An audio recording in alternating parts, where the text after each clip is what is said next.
Hey everyone, welcome back to my channel. In today's video, I will show you how to use Hero Chat Wheel in Dota 2 on PC. Let's get started. The Hero Chat Wheel is a circular menu preset message and emotes for your hero. It's useful for warning teammates, celebrating a good gameplay, or suggesting objective. It's faster than typing and keeps the game smooth. To open the chat wheel on PC, press Y. The wheel appear around your hero. Move your mouse toward the message you want.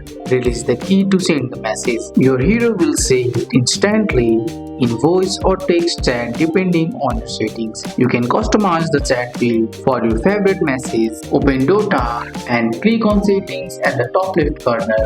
Then click on Hot Wheels. From here, you can customize your chat wheel. Assign message or emotes to each slot. Save changes. Now your wheel shows the phrase you use most, making communication faster. Use it early in the fight to warn teammates. Don't spam, only use it when necessary. Combine it with pings to communicate effectively. Using it correctly can improve your team's coordination and your communication skills. And that's it. Now you know how to use and customize the chat wheel in Dota 2 on your PC. That's all for today's video, guys. I hope you guys like this video. If you found this video helpful, drop a like, subscribe for more videos. Thanks for watching. See you in the next one.